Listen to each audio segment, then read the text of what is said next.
in the African house, you can be a doctor, lawyer, engineer. My father is an engineer. That all the time on We this did show. not tell him to say that. That's This is facts. just- You this see is how it facts. just happened? Yeah. Who was your first big client? Laz Alonso. The boys. Mm-hmm. I did see Adekule Gold on your page. Yeah, Adrian Holmes, who plays Uncle Phil, Jimmy Akingbola. My job as a stylist is to show them the possibilities and push them outside of their comfort zone. Some people look corny though. But how do you define it It's just though? who you Like, are. You gotta or wear is it what your wife might say you look good, baby, and then you go out and it's like, bro, what is he wearing? Let's have a conversation, yo. What's up, everybody? We're back with another episode of Three Tribesmen. I'm your host, Brad. I'm with my other hosts, Tim Tim G. and Oni. There you go. And we have a special guest today. I'm gonna let him introduce himself. What's up, everybody? Any Ikpe, menswear stylist, content creator. I'm just happy to be here. We should probably call this the Four Tribesmen because I don't know how we have all these Nigerian men and we don't have an Ikpe here. So I'm here to set the record straight. Let's have a conversation, yo. First of all, that'll be hard to do. There's three Igbo men on this side. You can have three Igbo men and one Nigerian guy. Come on, man. What are we doing? 3v1? Welcome to the show, bro. How you feeling? Yo, I'm excited, man. I appreciate you guys reaching out to talk, and now we're here to talk, man. So let's talk Nigeria, let's talk fashion, let's talk all of the things y'all usually talk about, man. For sure. Before we even get there, shout out to Toya for setting this up and linking this up. And we appreciate you coming on the show. Yeah. And, I mean, where you guys want to start? Any questions for my guy? Nah, really, honestly, just tell us about yourself. Well, we know you're fashion design, and there's more on top of that. So give us a gist of, where you come from, your background a little bit, and then just let's bring it forward. All right, so the easiest way to begin, born and raised in Philadelphia, moved to LA 6 years ago. Pursued a career in fashion. After I graduated college, shout out to Link University, the first historically black college in the country. Founded 1854, right? 1854. Pledge Kappa Alpha Psi, the greatest fraternity in the world.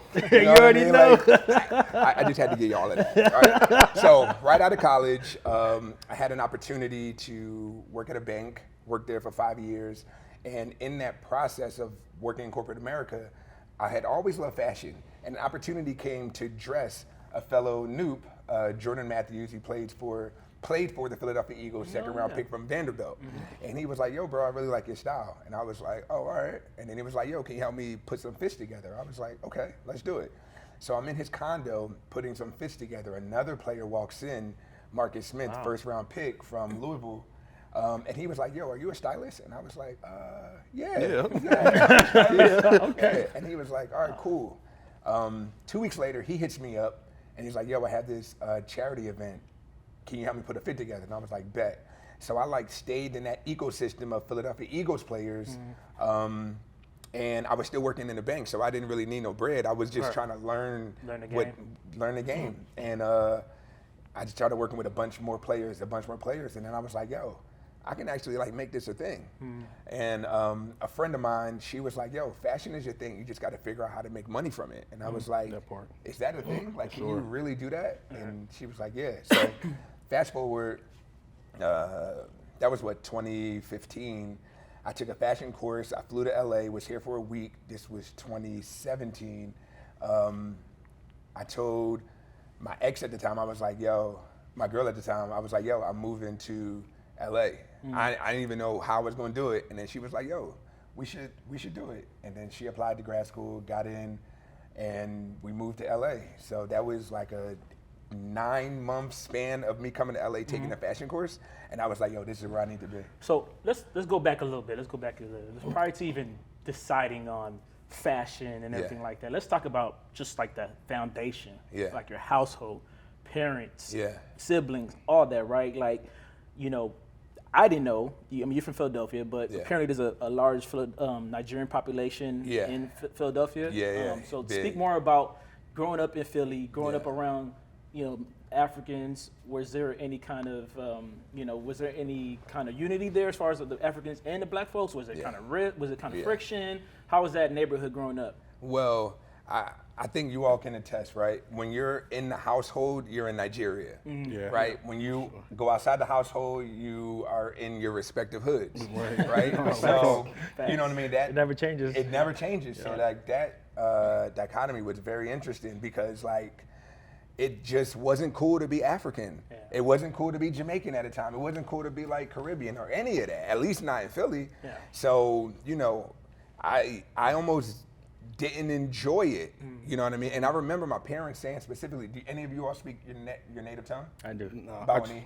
Get on there. All right. Come on, man. So y'all don't play with me, man. All right. Don't cool. play with me. What you can play with is yourself. But me, don't play. Right. So I know small Yoruba, but you know, I mean BBO, right? So growing up, my parents, because they didn't want us, not that they didn't want us to learn, because they would talk to us, but it wasn't like the focal point. Facts. And it's kind of crazy now, because when I go home, like I'm with my uncles and my cousins, and they're all speaking, and I can understand it, but I struggle with speaking it. Yeah. So now I'm like, no, I got to learn this. Every time I go back, I got to learn this. Anyway, back to your question is like, it's 5 of us. You have a big family? Yeah, come on. Sure. Too big. How many siblings you got? 20 something. Yeah? No, that's I got about my father's side, 20 something. Okay. My mom, 5. Okay. So let's go with 5. It's just 5 of us. It's 5 of us too. 4 of us. It's almost 5. So we all have like really big families, Yeah. right? And we had so much fun as like in the crib, but outside, like we had to fight like all the time. Me and my brother, we would prepare to go outside and fight. Yep. We would be like, yo, y'all ready? All right, cool, let's go ahead. Me and my neighbors, we would team up together, and then we would go handle business. It was the craziest thing. Y'all were you got older brothers. You're the only son. I'm the oldest son. You're okay. I'm the oldest also. So, and then it's all girls except for my little brother. He's like 10 years younger than me. Ooh. But I'm like, no, it was just me. So just big me. Yeah. So I can hear. I feel what you mean though. But going outside and really just having to like defend yourself always. Me and my brothers, we definitely would go hoop and fight. Yeah. Fight. You know what I'm saying? It was always some sort of fight. I remember one time they left me, like, he said, no, I had to fight someone like 3 years older than me. They're like, nope, we're not going to help you this time. Oh. And I had to fight the dude, you know. He probably whooped me up. I don't know. I don't remember. But, you know, he was like 3 or 4 years older than me. But, yeah, no, we definitely was getting some tussles back in the day. For sure. So, like, with that being said, like, we in Philly, like, it's just a different kind of ball game. I can't speak to LA culture. I can't speak to, but Philly was like tough. Right. Like we had some real people out there. But anyway, after that piece, what we did was, it was like I played football, I played baseball, I was on the mock trial team, so I had to figure out things to do to not be outside with these dudes, because I was just like, yo, my parents were like, no, we can't have that. You have a greater destiny. Right. You got to do more. You got to do more. And I didn't know what that was, because I wanted to be a lawyer. Right, you know, in the African house, you can be a doctor, lawyer, engineer. My father is an engineer. We that all the time on this show. We did not tell him to say that. That's facts. You see how it just happens? It just happens naturally. Everybody's been on this episode. Everybody on this show like has said the exact same thing, and I mean, I don't know. You've never met each other before, but for you to say that tells you exactly this is around the whole spectrum. You're African, and I'm sure a lot of tribes, not just African tribes, like even like I'm sure in India. Or I guess any part of Asia. A lot of people also aspire for their kids to be doctors, lawyers. It's just what it is. But in an African household, it's either you're a doctor or a lawyer. Engineer. Or an engineer. Or everything else, fashion designer. God forbid. Yeah. It's not until your parents can see the success that you have, and then they like embrace you. Once again, Preach. you do not tell them to say that, because that's something that everybody has said on the show. I mean, but that's just what it's been. That's how it's always been. You know what I mean? So like, my sister, one of my sisters is an RN. She does really well for herself. My brother works for Deloitte. He does well for himself. My older sister works for the government. My baby sister just graduated from grad school, so she works in DC doing some like medical thing. You know what I mean? And then and I think it's everybody. Boom, boom. Yeah, and then it's me, right? So I was the black sheep. So whenever I did something well, whether it was dress a client on television or anything, I would send WhatsApp videos and photos to my parents. Like, look at what I'm doing. Because at the end of the day, we want our parents to be proud of us. Exactly. That's the biggest thing. It's like, our parents have worked so hard for us. That's the goal. Now we sit on their shoulders so that we can have them be proud of us. Even if it's bragging to their friends and look at my son, look at this, you know what I mean? 100%. So fast forward, I moved to LA. I was already styling in Philly, but more opportunity in LA. There are 11 professional sports teams here in LA. 2 football, 2 baseball, 2 basketball, 2 soccer, and WNBA. Like, it's got it all. It's all here. Plus actors. Yeah. You know what I mean? Yeah. So Entertainers. So I could have been in New York, but I was like, nah, I need to come to LA. Like, this is where I need to be. You made the right decision. So I'm here 6 years in, and God is good, man. God is good. So let's talk more in depth. You started styling, right? Yeah. When was it that you started to see success from it, right? Like, I know some people have like, man, I struggled in the beginning. I was living in my boy's couch and this and that. When did it kind of click for you? When did you figure it all out? Sheesh. I would say every year that I was in LA has gotten better. Every year has gotten better and better and better. So, I mean, this is year 6 in LA, and I'm doing better than I've ever done. And that's just like giving 50%, like hungry dogs run faster, right? In Philly, like all we did on the East Coast, all we did was hustle. All we did was run. All we did, and we also don't have great weather, right? Yeah. So we knew in the wintertime, if we wanted to beat this rain or snow or whatever, we needed to get the things done. Yeah. So coming to LA, I see people super lax, just walking and enjoying the weather and all that, and I'm like, okay. Yeah, coming to LA is definitely, because I'm from Texas. Well, Yeah. I say I'm Texas, but LA is so lax. Yeah. Like, people think I'm a hustler. I'm like, I'm hustling? I'm a hustler? Like, I thought this is supposed to be normal. But Yeah, people out here are right. so relaxed. Yeah. It's who they know. It's everybody they know. They know this person, that person. But Yeah. what about you? What are you doing for yourself? Who knows you? 100%. 100%. You know, I'm very curious about what inspired you. Growing up in a Nigerian household, I don't think I've ever been inspired by any kind of fashion, because all we see when we go out, and again, my upbringing is a lot different from yours. I grew up in Nigeria, where there was never a fashion designer. It was more so a tailor, someone who just makes our clothes. Now we fly as hell when we go to these parties, and it's nonstop parties of just different outfits, traditional outfit. But for a guy like yourself, it's like, yeah, you grew up in a Nigerian household, but like, what inspired you also? What were you watching? Were you inspired by like artists, actors, rappers? What was it that got you to say, I actually enjoy fashion? Because you also have your own personal style, right? Like, what inspired you to have your own style before you could even say, I want to do this and also help others? So, I had to reflect on that question so many times, and I always go back to my dad. My dad used to wear 3-piece suits. My dad was wearing like double-breasted, like old school suits.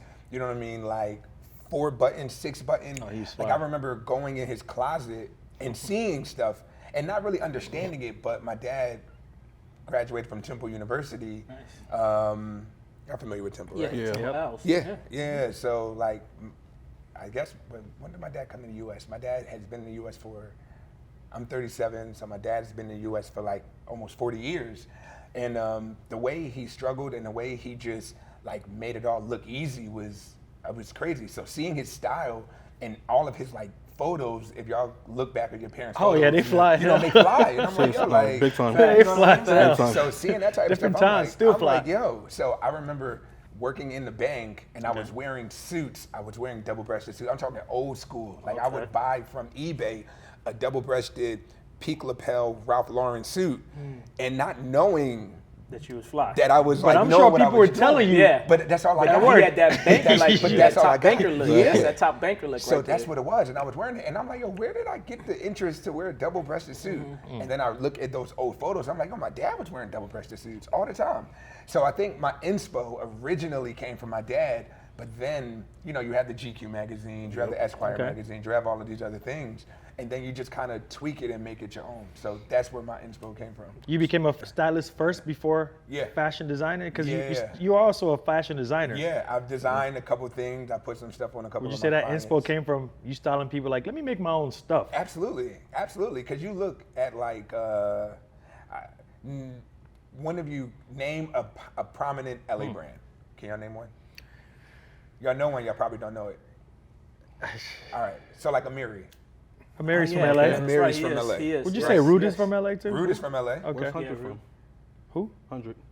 100's LA. Hundreds of LA. That's still LA, right? Super LA Yeah, influenced, yeah. yeah, thousands. Right, that's yeah. old school, yeah. Yeah, that's you know what I mean? You know what I mean? So, and I use those examples because just hearing like the stories of even Rude and what he did and how he was selling stuff, and then he created a piece, and then he put it on Kendrick Lamar, and then it Kendrick blew up. blew up, and Jay-Z, he made yep. $150K in like a day. I've seen all those videos, you know man, what I mean? YouTube videos. But then you look at Amiri, right? And I believe it's like Iranian or like something, Middle Eastern, yeah. Middle Eastern, right?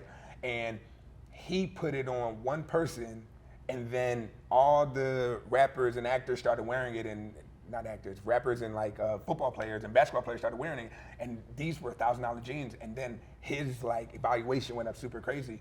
So thinking about being not just a consumer but a creator is where you want to be, because at the end of the day, you can put whoever in Gucci, Prada, Fendi, Louis, Versace, whatever, but you're not making anything off of that for real. So the moment you can become a consumer, become a creator, put your clients in it, and then other people are like, yo, where'd you get that from? I want to wear that. I want to wear that. And now you start to kind of grow your bag. You know what I mean? That's where the business side comes in. So that's the business side. So we're going to get to that. I think had a question, and I'm going to jump into the business side. I was more so just going to ask, like, the whole inspiration, like how you were talking. So basically, how did all of this come about? Because you said your father helped you get into the whole idea of itself. Now, how did your parents feel about the whole transition? Because you did go from a banker, business, but then you had to have that conversation with them that like, yo, hey, this is not what I want to do anymore. I think I want to do fashion design. Like, how was that conversation with them though?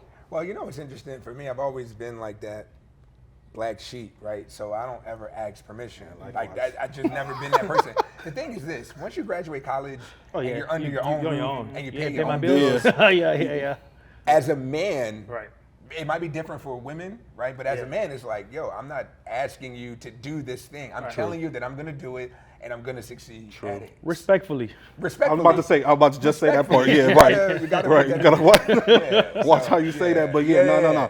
For sure. So with that being said, so you doing your own thing. So they never had that conversation with you, like, yo, like black sheep, 100%. I understand exactly what that means, 100%. But that got locks like that ain't even, you know what I mean? Like, you want to plait your hair.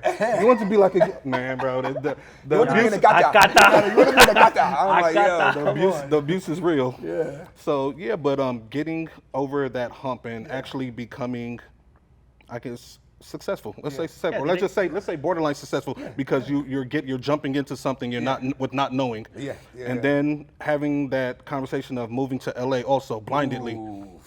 So because so how was that whole aspect of it all? I remember like it was yesterday. I moved to LA June 30th, 2018. And I remember telling my dad, me and one of my best friends, Olu, we were on City Line Avenue. It's like a main street in Philly. And I told my dad to meet me at like the Olive Garden.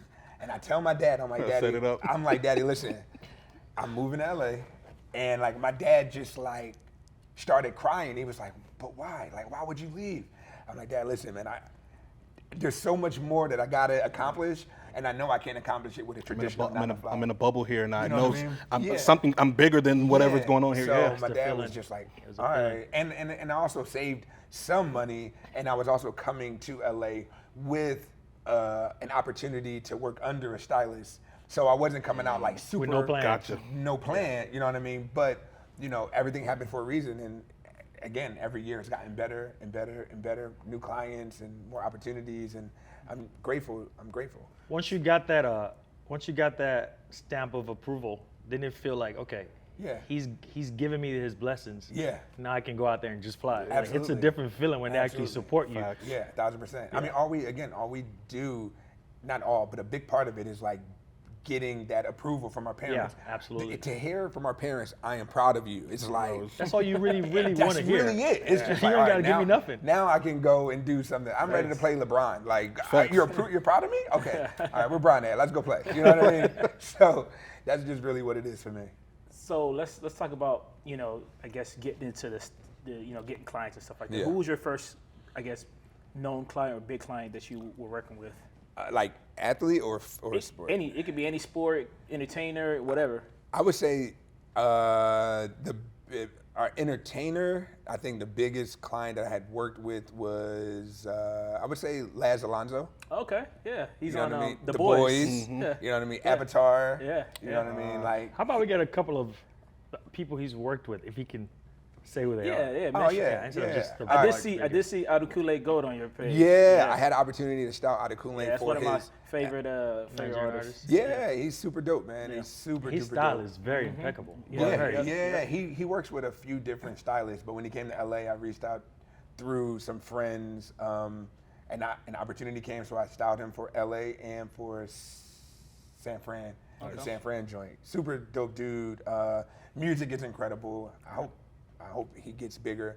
You know, he just did the Louis Vuitton, Louis Vuitton show. Nice. You hope he gets bigger? Let me say this. Yeah. He's big. Yeah. No, he's big. there. But I've been to 2 of the shows that when he came out in LA. I've been to 2 of them, both amazing, bro. Yeah, Amazing. You just hope he keeps climbing that because he's for already sure. on the right trajectory. For sure. I've known him since back home, Me where too. no one in America Me even too. knew who he was. Yeah. And now it's like seeing him, and I'm like, man, you're now with the big boys, and we're talking big boys like the Three Kings. Yeah. you would put him with the Three Kings? You're now with the. He's projecting. He's getting up there. He's not there. See, there's 3 really goats right, when name it 'em. comes to this. You know who they are. I know, but for the fans. Okay, well, Wizkid, Babawan, I Yambada, had.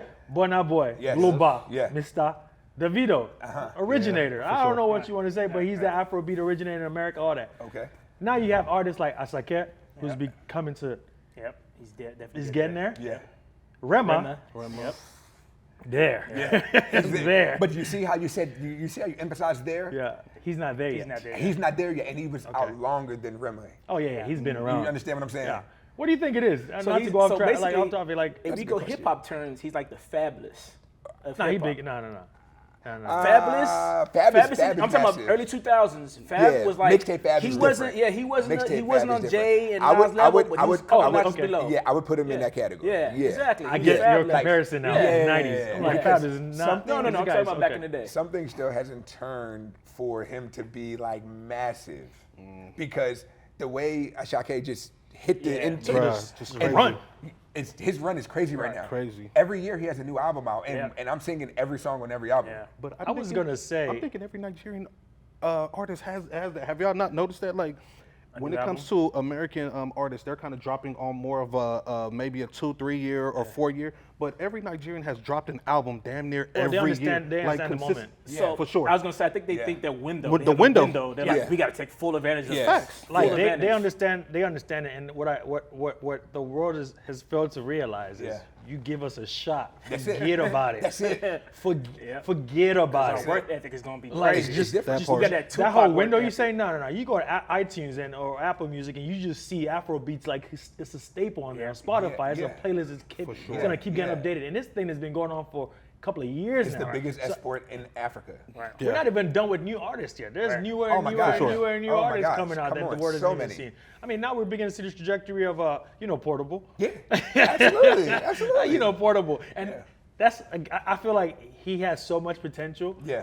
He's not there yet. Yeah, he's not. And I don't want to use the excuse of like Adekule Gold maybe because he only mostly speaks like the tribe, the language. Yeah. Because Asake does the exact same thing. Yeah. He's Yeah. there. I would just. So I don't know. yeah. That's why I asked you the question. What do you think is holding him back from being there? He has everything I going mean, for him. you have artists like CK, right? You familiar? Yeah, You know of what I course. mean? I don't want to say one hit wonder, but yeah, the lover boy. all we know. Like no, but he's he got it. Yeah. Okay.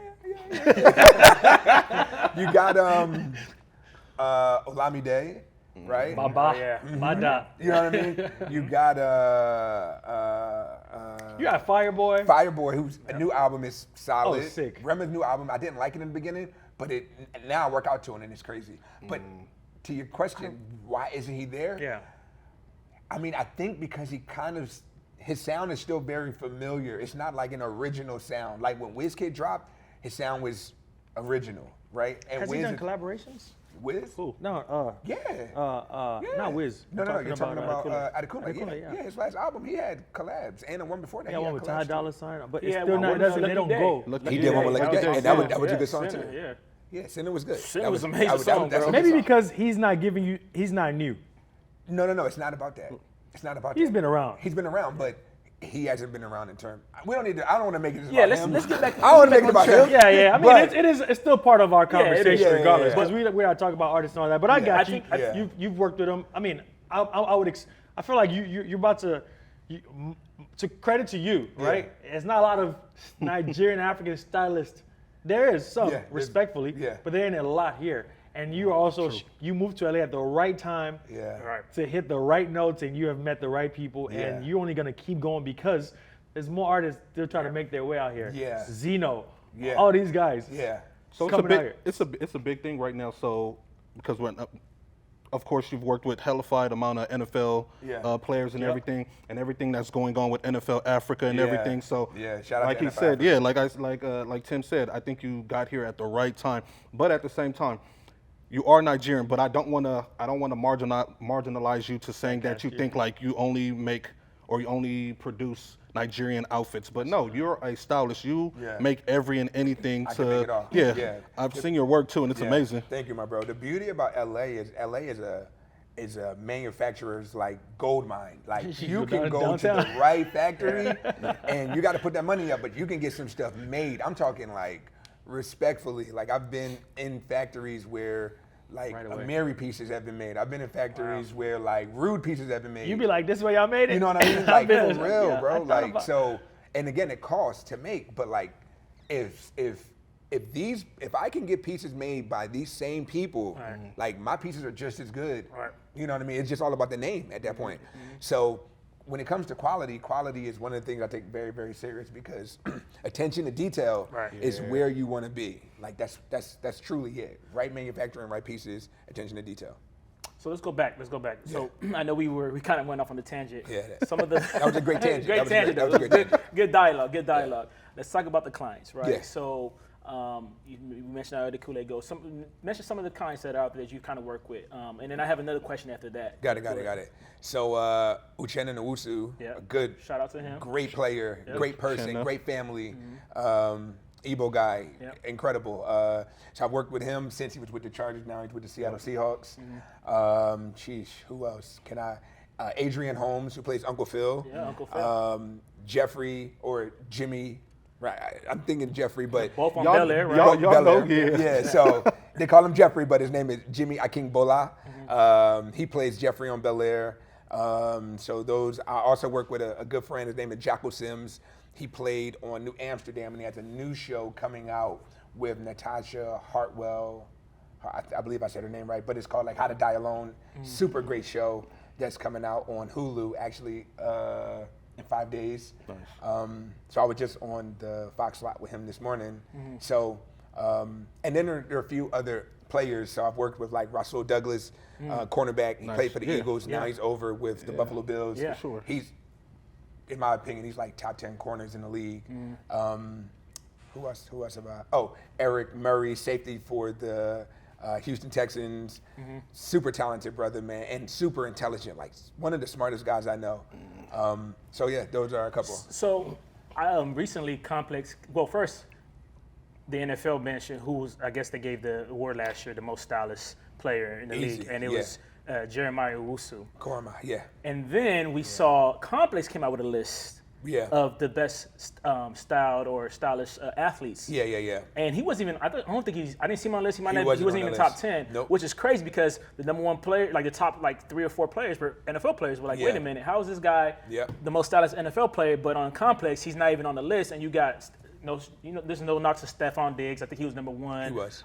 Tyrell Taylor was like number 2. Yes. You had 4 or 5. You have about 4 or 5 NFL guys. OBJ. And he wasn't even on his list. You have to meanwhile, realize this people guy making this list. I'm about to just say that. Well, that's where I was going to get to. So it's funny because like I see the NFL's taking advantage of. I think is it one of the things that they're taking lightning in the bottle? Like they're trying to create that relationship with Africa as far as NFL Africa, and that's why they kind of thrusted him into Jeremiah into this stuff. Yeah. And the guys like Complex are just not. They have no kind of. They're not trying to build a relationship right there. It's just like they're just gonna put whoever is the most stylish to them in general. So how do you feel about that? Do you think that I think he got snubbed because I think what he does is amazing. Yeah. What do you feel? How do you feel about that? I think the easiest way to put it is Complex is not of the culture. Like respectfully, like people do go to Complex for a certain amount of things, but like when it comes to it, Complex is not the culture. So. But also, I think when we look at, what Jock, abbreviation JOK, what Jock did last season, dressing every week in African traditional attire, it was the first of its kind. So GQ said, you know what, we like this. We're going to give you this title, right? But also, I think it was voted on. I don't think GQ created it. I think it was voted on by the fans. And based off of that, that's what it was. So I think the fans, which are, that's who you go to, right? The fans are the ones that are paying for the tickets. Right. Fans are going to the games. Fans are watching on television. Right. So that's where you really get that information from. But no, he killed it. He used multiple tailors, and they all were incredible. And that brother is from Ghana, and he was born in Ghana. Oh, nice. You know what I mean? Yeah. So like, he understands the importance of traditional attire when you have a big platform like the NFL or like the Cleveland Browns or any other NFL team in the league. And I think a lot of players should also follow suit. I did that a couple years ago. Do you remember when NSARS was happening? Nah, and SARS. End SARS? Oh, of course. yeah. A couple of years ago, yeah. Nigeria. Of course. Yeah, Nigeria. Yeah. Oh, so yeah. I dressed for October 9th. Yeah. Yes, exactly. I dressed 4 Nigerian players in traditional attire, and then I had an amazing artist, Chuck Styles, and also my boys, a couple of the Noops from back home. We like painted, and hopefully I'll share the images, and they literally carried like NSARS flags. So I did it with Uchenna, I did it with Sosa, Ibukem, I did it with who else did I do? I did it with my homeboy. He's playing on another. He's not in the league right now. He's playing for another league. I did it with like 4 other players or 2 other players, so 4 in total. And the results were really, really like incredible. And that was just like a political statement, because Burna Boy also had the video in the song. You know what I mean, about what was happening in Nigeria. So yeah, it was dope. But anyway, back to Jock. What he did was incredible, and I think that a lot of players need to follow suit. And I got the access and the resources and everything to do it. And I've been reaching out to players like, yo, let's do this. Let's do 1 week or 2 weeks, and let's have all of these African players wear trad, different trad, and like go crazy. Yeah, because I think even like I think some of these players don't worry about being like. I think that some of them worry about being a follower, a copycat. Just do it. It doesn't even matter. Like, forget all that. Throw all that. Dude is out the already way. setting Like, trends already. It's fire. It's a fire need to look. follow. I think. Yeah, I mean, I think it needs to go fire. across the board. If it's not an African type of attire, Right. we have Polynesians in the league. All that. I think polys, their their original garments, their traditional garments. I think those are fire too. I think everybody should just be out there. I like the idea how they put the flag on the back of the helmet. So I'm like, that's a step. Now they need to start putting those. Are they putting them on jerseys? They need to put those on jerseys, certain jerseys. I think that should be something. That's a money play. Yeah. But I do respect the fact that they do have like platforms like NFL Africa, which I follow on Instagram, like social media platforms that actually share this. Just like different blogs that post like all these NFL players. So that's fine. We don't expect to win every Grammy or Oscar in the world, but that recognition is very, very important. I do want to ask you a question though, because shout out to OCU Mangura, by the way. We got an NFL Africa. Oh yeah, for sure. I do want to ask you a question. Can you share a memorable story where you worked with a client, either style them or design something custom for them, where your vision just probably did not align with their vision? Because one thing I'll say about stylists is, I can say I'm a fashionable guy, but there's certain things that I might say, that trend, I don't like that. But then a stylist can say, oh, I mess with that trend. I like that trend. And as celebrities, artists, actors, athletes, they have their own style. It's their money. They feel like this is what their vision should be. As a stylist, you might have something that might be a total different vision for this person. How do you balance the two? And how do you just go what they ask you for?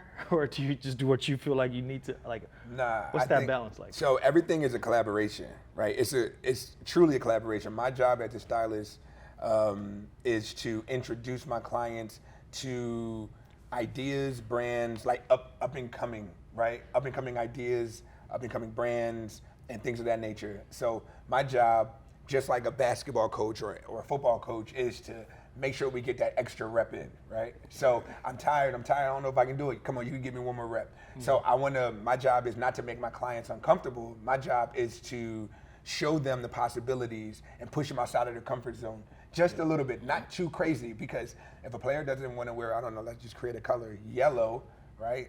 And I'm like, no, you got to wear this yellow because it's in. Like, nah, I'm not doing my job. Right. I'm here to help you stand out a little bit more, still make you feel comfortable. If you don't like, I don't know, tight pants, why would I put you in tight pants? I'm going to ask you your opinion. And that's one of the things I do when I first connect with a guy. Is just like, yo, tell me a bit about your style. Who are some of your style inspirations? Who do you aspire to look like? And based off of that conversation and that information, then it's like, okay, I'll put together this mood board and let's Let's work off of this mood board. That makes sense. Yeah, there's some people like Tom Brady who are just simple, clean guys. They don't want to do too much. Yeah, but Tom Brady has a stylist. For sure. Yeah, for sure. But they just want to be simple. That's it. You know, there's some that are like, wow, that's complicated, or you don't ever look at. Yeah. Like, you want me to do what with stuff? Right, Like, right. what? Like, why would I? Because like, let's think about this, right? Kilts, right? Yep. Last season, Hell yeah. kilts started to become a thing. It's a thing now. It's a thing now. And some players are like, nah, I'm not gonna wear a dress or whatever, or skirt. I'm Shit, sorry, I'm it's not going gonna wear a around skirt. like it's- And some players are like, you know what? I bang with that. I'm gonna get at a try. You know what I mean? And some people have done an amazing job at it. You know, so Devon Godchild, defensive tackle for the Patriots, wore a Dior kilt last season, and he killed it. I thought it was one of the best looks of the week. So again, it's all about your comfort zone. It's about how you want to step out. 'Cause some people say they love fashion, but they really be lying. They want to look cool, and that's okay. You can look cool and not love fashion. Right. Some people are like, no, I want to step out my comfort zone and try some shit. Some people look corny though. This is true. This is true. But you how do you define I define think it it's just though? who you are. You gotta or is wear it it's just or is it just personal perspective It's at this subjective. point? Yes, Yeah. it's got to be because Your wife might say you look good, baby, and then you go out and it's like, bro, what is he wearing? Yeah, it's subjective, man. Because some people look crazy. Some people think they look good. Some people even have stylists and they look crazy. Some people dress themselves and they look crazy. facts. So at the end of the day, man, like it's all about your comfort. It's all about your confidence. And if you can walk with your head high in an outfit and go with it, then that's all that really matters at the end of the day. I wouldn't wear it, or I would, I kudos you. That's what it's about. But you spoke about the future. Now, how do because I don't have the eye. I don't have it at all. I Okay. can't. I know how to dress. I know how to do, but I stay within my comfort zone. As you should. Yeah. Right. So. But my thing is when you're styling these people, because you're saying like, let me get the upper hand, seeing the future. Yeah. How does that work for you? How does your eye be like, yo, this is the next thing right here, and let's try to see how that works or how that goes. Well, so big brands typically steal from little brands, right? Facts. And what I mean by that is like, I've seen some amazing designs that are incredible, and they'll create it, somebody will wear it, and then a year later, the big brand will now have it, right? And then people are like, yo, you copy them. And it's like, nah, they copy them. So that foresight is like truly, it's really just like market research. Yeah, I was about to And say, social yeah. media is a great place for market research. The internet is a great place for market research. And based off of all of those pieces, you can find what can work, what won't work. You also have like Pantene or the Pantone colors, Okay, right? yeah. And that'll tell you like what the color of the year is gonna be, and then a lot of brands do go off of that as well. Oh, wow. So it's truly like understanding. It's a whole like process. I did not know there's so much going into like, cause I'm like, I stay within my comfort zone. I don't try to do too much. As you should. I looked into get into fashion, but I'll say for the wrong reasons. I mean, I don't want to say it's for the wrong reason. I really wanted to get into fashion because of the money. I thought it would be easy to just break in and just say, I'll make these shirts and sell it to the masses. And let's just say that dream was killed right away. When I start hearing about you need a technical director, or you need a designer, you need that, you need this, I'm like, bro, I'm just trying to create a t-shirt. Why I need to do all of this? And then the manufacturers and then cost, and then samples cost more than and I was like, I think I gave up after I was just like, it costs a lot to be a fashion designer. Yeah. So my next question to you is, how do you even manage the business side of being a fashion designer? At the same time, you still have your creative flow going with designing people and being their stylist and all that. What about the business side? Because that's crazy in itself. The business is the same, but I think the biggest part is marketing. Marketing is by far what you need, right? So if you have access to somebody big and you can put something on that big person, Okay. after that, if it's done right, somebody's gonna hit him, somebody's gonna hit him, and they're like, yo, I need that. And then you just do it again, and then you rinse and repeat. So that's literally This is good advice. That's literally what brands are doing, right? It's just like, because So is that the only form of marketing that you use, or do you kind of like outsource? Do you work with like a marketing firm or anything like that, or is it just strictly no, a marketing firm would be too crazy. That'd be way too crazy. Y'all heard of the brand Hellstar? House daughter? Hellstar. I'm not familiar with that one. Sheesh. Wow. Hellstar? Hellstar. Hellstar. HELLSTAR. So Hellstar is this brand that started during COVID. They have based here in LA or like Carson or like California, like, and their pieces are incredible. Like, if you go to Instagram now, and I think they might be at like maybe 1 million followers. This guy created something not too simple, sweatpants and a hoodie. He did a jumbo print on it, and then he sold it, and then it just like blew up. It's one of these like Instagram, TikTok things, not to take away from him because he's killing it right now. And I use him as an example because one person wore it, and then it just went to the moon. I got a better example. Like after that. Telfar. Telfar. The Telfar. the The bag? purse. Oh, yeah. Beyonce Well, posted it. The right person had it on though. right You person. understand? Out of here, bro. Yeah, That, come on now. That person is living good now. Yeah. But Telfar's been around for a long time. Yeah. Though. They've been around for a little minute. But that's my point. It's like That's the marketing if part. that's the marketing part. If you have a great product and you can put it on the right person, that's half the battle.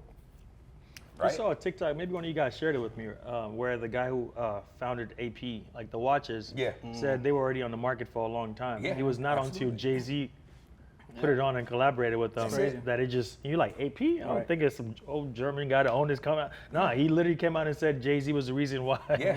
I was like, and that's what it is, man. Like when you listen, bro, you get a Jay-Z or a Beyonce or like Odell Beckham Jr. or like a Kendrick Lamar or a Drake or whoever to wear something, everybody's gonna, or Kanye. Yeah. Everybody is going to search the internet for it. Yep. And immediately find it. And especially, I don't know if have you ever used Google Lens before? Yeah, of course. You take a picture of it and it just gives you what you need and how much you got to pay Google for Lens it. will tell Bro, you what? who is wearing what. You take a picture. I can take a picture of your shoes right now, and it will tell me the price. Is it an app? No, it's on your Google. You just on Bro, Google. You know, it says like I've never used it. it says search images, photos. Just scroll on it and Yeah. click on Lens. That's how I I've been found doing them. the old school way. Like, what is this shirt? I'll be in the gym. I'm like, that's the New Balance. Okay. Yeah, I'm giving you game right now, bro. Like, it's one of those things, like, See, that tells you how much I care about fashion. I had no idea. it's just technology, man. And it's not just fashion, it's everything. You can take a picture of this mic, and Google Lens will say, oh, this came from So that's some XYZ. AI capabilities. For sure. Yeah. It's everything. Let's talk about AI. I Yeah. mean, you know, what do you think about that? Like, you know, would you ever incredible. see like computers like styling people? Like you just, hey, this is a person, this is what they want. And would you, like, what do you think? Like, what do you think? How's that going to be utilized in the styling industry or the design industry? Well, If you want to share, you don't have to. no. So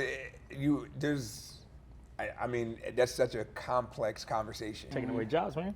I wouldn't say it's taking away jobs. I think AI is not going to take a job. The person who knows AI is going to take a job. Yep. So if we're talking fashion, like I created the clothing brand. My brand is called Abasi, right? And I use Gen AI to create the character on it, a beautiful black queen, and Saw that. and based off of that, now I Yep, put her seen on that. a hoodie and on a t-shirt. And we all get one of those after the show? Yeah. So you know what I mean? Like, He said, yeah. and that's Abasi beautiful. means God in my language, Man, that you know what I God mean, in the means BBO, right? Amazing. So like, Heck yeah. this right here is the future.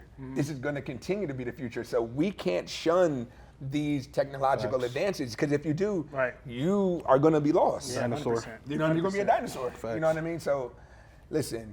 Once upon a time, Instagram wasn't around. Right. And the people, I'm not going to get on Instagram. Once upon a time, Netflix wasn't around. Right. Oh, I'm not going to do. I'm going to just do Redbox or Blockbuster Video. I said the same for TikTok. Yeah. You see what I'm saying? I was like, nah, it's People too be much. trying to resist. Yeah, That's I what said I'm the same saying. with TikTok too. Don't shun it because it's here to stay. You just have to figure out how it works for you Yep, and how to use it. and how to use it. So Yeah, don't fight use ChatGPT AI, use ChatGPT, use Perplexity AI, use everything that you can use. Even Midjourney. Like Midjourney is what I use to create this character. Yeah. So you know what I mean? Like a beautiful African queen. Like why not? There was just an Invest Fest that just happened, and what's the guy that is it Van Jones? Van he was Jones, crying. yeah. he was, that dude. He mentioned like 5 apps. It was like 5 AI apps that everybody should have. It was like Sumo, Midjourney, and 3 other ones. But like, yeah, I think, and I as soon as he mentioned it, I went on and downloaded. I'm like, man, this is some, like, if I was in these like different industries and stuff like this, this could help me here. This could help me here. I mean, it's amazing. So It can help you in your industry that you're in right yeah, now. bro. and it does. I mean, it helps me. I mean, at work we have. I don't know, if, you know, Tim. I don't know if you use it, but we have a a navigator app too. For me, it helps me with different applications. So like when I'm talking to engineers and they give me this information, I can just plug it in there and it spits out the answer right away. You know what I'm saying? I may sound like I know exactly what the hell I'm doing, which I do kind of, but it definitely aids me. So that just tells you how great. It's just AI is amazing. I love it. I love it. It's incredible. I put in a screenshot. It was a trend, and let me try it out. Where you take a screenshot of your Instagram picture and you tell ChatGPT to roast you. Yeah. I was like, this is funny. Let me try it, and I put it in there, and it didn't roast me. It kind of gave me compliments, and I was like, you did it wrong then. I guess it couldn't find no roast. It's like, you were so fly with that hat you got on with the shoes. I was like, wow, ChatGPT actually is going through all these pictures. You're giving off LA guy vibes or la da da da. I was like, man, this is like probably the beginning version. Can you imagine? It's so early. So can you imagine what it?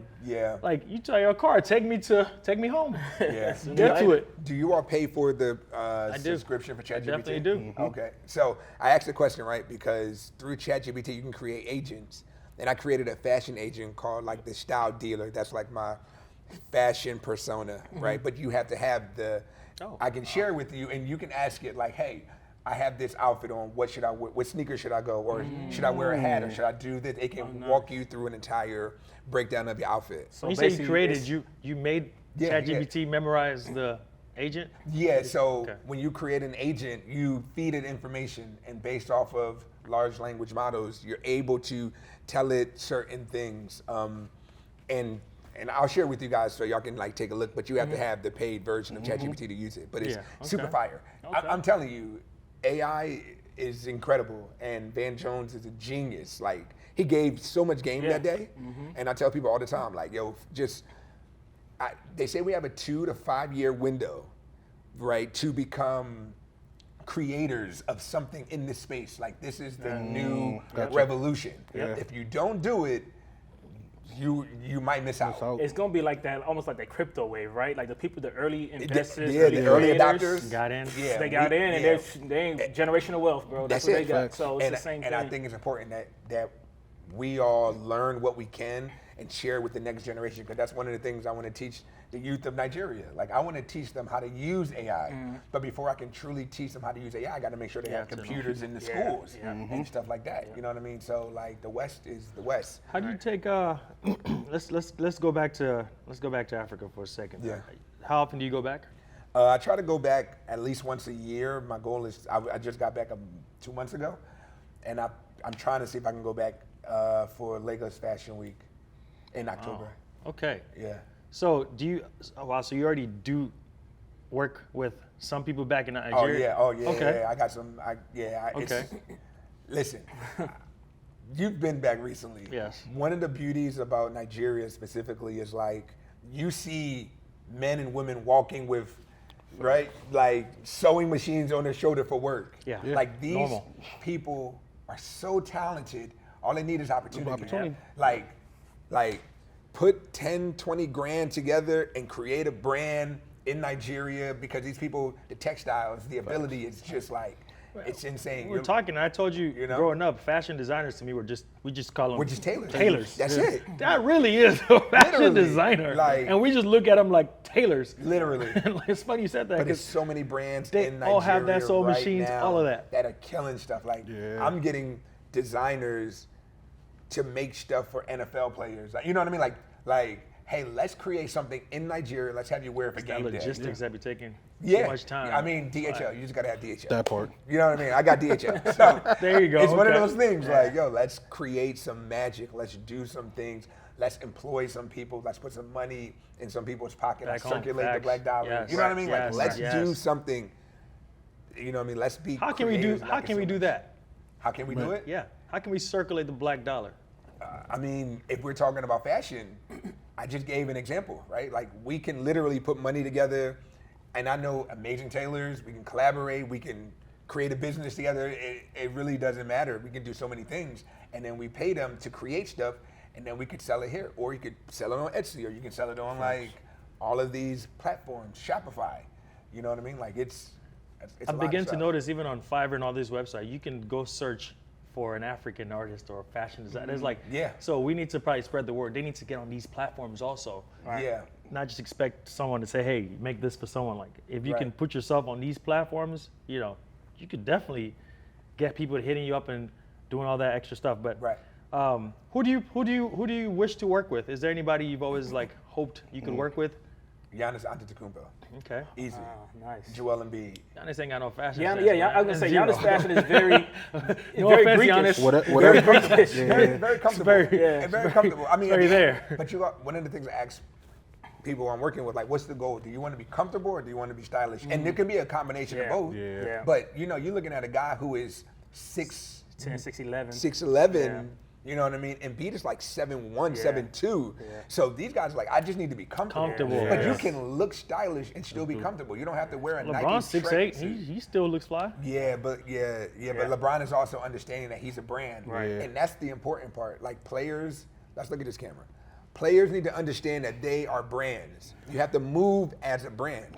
Well, Giannis, First and but first, Giannis first and already foremost. kind of came out and said he just cares about playing basketball. He doesn't. For sure. He doesn't want to deal with any of that. So he don't want to be the face of the league. At the end of the day, he already said that 2-3 years ago when they were trying to push him as a face after they won the championship or when he's winning all these MVPs. Yeah. He already says he just cares about basketball. Yeah. You know what I'm saying? I think someone who would be willing to do that more is Joel Embiid because he has that personality where he's like a little bit more like outgoing, a little bit more goofy, and just you know maybe that's part of his brand is that goofy tall dude. No disrespect, but I think that you have to, like you say, you want it, and LeBron understands it, man. That dude is a business. He's been a Everything's big calculated. for a very Everything's long time. calculated. But like Everything. like he said, you can still work with comfortable Right. Yeah. and still work with him. for So sure. he would like to work with Giannis. Yeah. Yeah. I'd be surprised if Giannis. 100%. Well, he probably does have a stylist, but I mean, I would be surprised if he just got one. You know what I'm saying? Like he don't- doesn't. I don't think he does, Okay, so he probably doesn't. See again. He because doesn't. I don't think he sees the importance Yeah, he of doesn't it. see the. so He doesn't there- care about this stuff. You'd But be if surprised, you- man. But if you introduce it to him and try to give him like yo, this is pretty my sure. idea and this is my vision. Right. Yeah. You're a Nigerian. Get some You're a of that race Nigerian in man. him. I'm a Nigerian man. This is my idea. This is what I can do for you. It's a barter system. Yeah. You understand what I'm That's saying? it. That's it. And I think for sure. And I'm not going to stray too much away from what you're currently doing. Right. I'm just going to make it. I'm going to bring it more to Yeah. life a little Yeah, bit. yeah, You know yeah. what I'm saying? 100%. So- I mean, the guy had on an African attire in one of these WhatsApp documentaries, and he looked like he was in a foreign outfit. Like, this is like, we're Nigerian. Like, Are you talking about Giannis? yeah, like, Yeah, Oh, I've seen it. exactly. I've seen it. why you look I've so seen it. weird wearing a Nigerian outfit, bro? You're a Nigerian man. Your father is Nigerian, your mother's Nigerian, Yeah. and you acting like, look at this attire my parents. I'm like, bro, come on, man. But it's also understanding the history behind when they left Nigeria, Yeah. when they went to Greece, Yeah. and how Greece, the thing is, when you are good at something, a country is going to bring you on, for right? You know what I mean? Definitely, yeah. So understanding that is it is what it is. But that's okay because he then had the opportunity to change the lives of his family forever, him and his brothers, because they all made it They to all the, good. except Yeah, for one of them would've one. been. One isn't in the league just yet, but. Oh, you he's know, still coming. Yeah, He's still Yeah. coming. Yeah, though. he's still So coming. 3 of them have won championships, and then Yep. the 4th one is coming. Yeah. So like, Yep. Yeah, like set it- for life. Yeah, set for life. Change the trajectory of their bloodline. That's like it. And isn't that the goal? Yeah, To absolutely. change the trajectory of our bloodlines. You know what I 100%. mean? Like we are all Nigerian men. We all come from slightly different backgrounds, but we have that one unifier of being, Yep. African in America, right? Yep. And it's all about how can we now do better and help the next generation? Because that's the biggest thing for me. Like, how do I help the next generation? How do I help my mom? How do I help my siblings? You know what I mean? How do we create these generational wealth? That's the goal.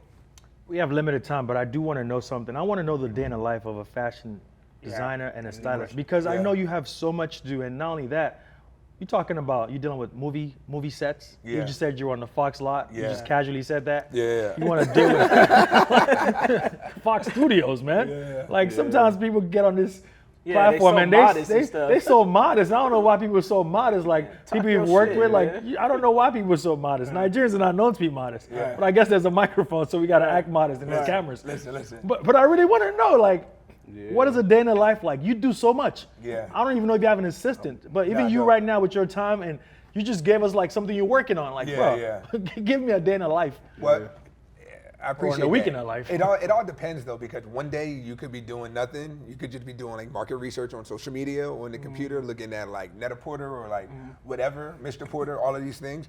And the next day you could be super busy. So for example, I want to say 4 days ago, I had a client. He went to KTLA, and so I had to dress him for that. And then that evening, he had his premiere for his show. So I dressed him in a span of 5 hours, 2 different looks, right? Had a videographer, we created some really dope content. But the day right before that, I had my tailor with me, and we had the fitting. So we had a fitting one day. The next day, we had the dressing for 2 events. And then the next day, I was just kind of chilling. So it really depends. I wake up, pray, meditate, work out, eat breakfast or eat like a late lunch, and then just hit the ground and just start going to stores, touching fabrics, seeing what new brands are around, sending emails. It's called market, like you're reaching out to brands on behalf of a client, and then purchasing clothes and then setting up for fittings. So one project could take maybe 3 days to complete, right? Like from start to finish. So it really all depends. Or another day I could just be like in the crib chilling. Every day is different. Yeah, every day's different. Learning some AI stuff. I have a question, and this is totally off topic. How does a Nigerian man get into tennis? Yo. Or is it pickleball? Which one are you playing? Is it tennis or pickleball? I'm playing tennis, but I played pickleball when I was in Nigeria. Okay, I played okay. pickleball in Nigeria. So one of my best friends, Justin, I hadn't played tennis in like... Because I see you out there like every since day. High school, bro. I ain't played since like high school, maybe high school. And my best friend is like playing tennis, and we're just competitive. Right. So he's like, yo, I'm learning this, that, and the third. And I'm like, yo, I can play tennis again. I can do that. And like, I'm athletic, so I might not have the mechanics, but I can get to a ball, and I can, you know what I mean? Yeah. So that's what I've been doing ever since, man. I've been playing like at least once a week, every Tuesday. He's going hard, man. I've been Yeah, seeing I be that. going His crazy. posts are like, man, I he be out going there. crazy, man. And it's been like 110 degrees. I'm like, y'all tripping. That's a tough sport, That game was man. wild. It's a Well, they say very people tough who sport. play racquetball live longer. So, About to that's stop just- playing racquetball. you know what I mean? Like, Bro, that That tennis part. is a, bro, you have Oh to have man, stamina talking for that, about bro. core You got to. stamina. You got Core, to. knees, I everything, bet bro. you're talking about the temperature too. Right. Yeah. Outdoors. And they be Ooh, playing yeah. on, the pros be playing on that different surfaces, the clay, Yeah, the they got it. grass. Yeah, I'm like, bro, you yeah. sliding like this, sliding like, Yeah. I'm thinking I might do a tournament soon. My best friend Justin, he's doing a tournament in Philly. Okay. Coming up, and I'm not there yet, but I'm playing, and I'll be playing. So listen, I'm enjoying it though, cause it's a lot of fun. nice, It's nice. a lot of fun. So, where can the audience find your social media? What's your social media stuff like that? Like, can you put that out there? Yeah, so all of it is the same. INISIKPE on Instagram. Same thing for TikTok. Same thing for Twitter and I don't know what's the other one, Threads and all of that. Yeah. Website anyikpe.com. And yeah, man, if you want to work, like, just hit me. Like, You heard that, Giannis? let's have a listen, Giannis, I'm coming for you, bro. Like, I'm telling you, man. Like, let's get that style. You know what I mean? Nah, because I just think one of the things I've always wanted to do is work with like men. I only dress men, right? Like, love women, but men I know that I can like look at and say, nah, this is what we need to do. Right. And I enjoy working with African men as well because it's just like, yo, let's make you look better. It's all about the improvement. It's not about taking anything away. It's just about the improvement of it all. So Is this on the market right now, or is this upcoming? yeah. Oh my God. So I literally sold. So my birthday is the 18th of April. So I'm on vacation, and then I launched the brand. And shout out to the people who supported and bought T-shirts and hoodies. Nice. And it was super Congratulations, dope. man. Yeah, thank you, man. It was really great. Niger boy. Yeah, man. Listen, we're gonna get to it, man. We got That to. part. We know You they what got I it mean? last. I know they carry last. Right? So it's great. Well, that's it for today's episode, man. It was a great episode, great conversation, dialogue with my boy. You know, so I mean, we probably want to like to have you back sometime in the future when you're working with, you're gonna be working with Giannis. We're gonna put that out there in the universe, and more people out there. So, yeah, man, it's a wrap, and shit, man, catch y'all next time. See you in December. Oh yeah.